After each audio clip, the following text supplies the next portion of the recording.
Hi, welcome to बिग्रोटेक। मेरा नाम है देवेश। भाई, टेक्नोलॉजी कहाँ से कहाँ जा रही है। एकदम से कुछ नया ही हो रहा है, कुछ ज़्यादा ही बवाल हो रहा है। अभी हाल में ही इलॉन मस्क ने भी अपना रोबोट लॉन्च किया है। और कोविड-19 के दौरान जैसे कि पेशेंट्स से दूसरे डॉक्टर्स और नर्सेस भी इन्फेक्टेड हो जाती हैं, इनको देखते हुए कुछ दिन पहले टेक्सास बेस्ड एक कंपनी ने एक रोबोट लॉन्च किया था जो कि नर्सेस की और डॉक्टर्स की हेल्प कर रही थी हॉस्पिटल्स में।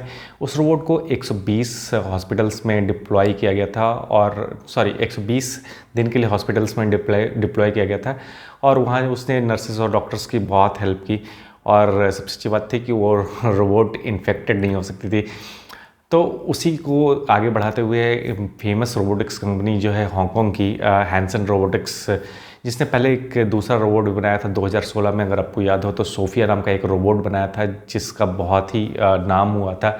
और इवन कि उसका इतना ज़्यादा क्रेज़ था कि सऊदी अरेबिया की गवर्नमेंट ने उसे अपने यहाँ की नागरिकता तक दे दी थी। भाई, सऊदी वालों का क्या ही कहना, मतलब कि आदमी को तो नागरिकता देते नहीं है बट रोबोट को दे दी। खैर, उससे आगे बढ़ते हुए कंपनी ने अब जा कर के एक रोबोट अनवील किया है जिसका नाम है ग्रेस।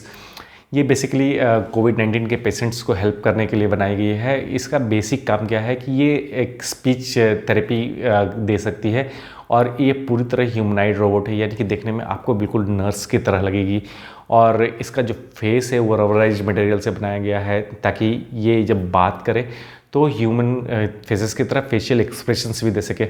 तो कंपनी का कहना है कि जो बुजुर्ग पेशेंट्स होते हैं कोविड-19 के, वो जो आइसोलेशन में होते हैं तो उन्हें बहुत ज़्यादा ज़रूरत होती है बात करने की। तो उस सेगमेंट को कैटर करने के लिए ये रोबोट को कंपनी ने लॉन्च किया है।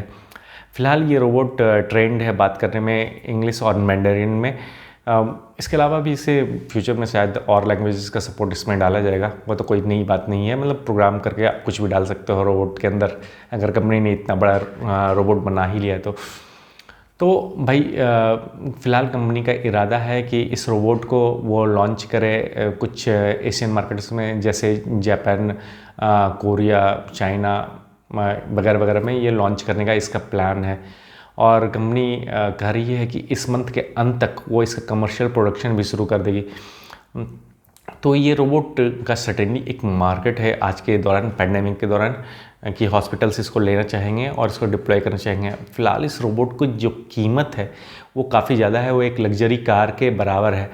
बट जैसे ही प्रोडक्शन बढ़ेगा कीमतें घटेंगी, और मुझे लगता है कि एक नई शुरुआत है ह्यूमन और रोबोट्स के साथ साथ कोएग्जिस्टेंस की, कि हॉस्पिटल्स में जहाँ की नर्सेस इन्फेक्ट हो सकती हैं पेशेंट्स के साथ बात करते हुए, और जो एल्डरली पेशेंट्स होते हैं या कोई भी पेशेंट होता है जो कि अकेला फील कर रहा है आइसोलेशन के दौरान, उसे कोई बात करने वाला मिल जाए तो अच्छी शुरुआत है।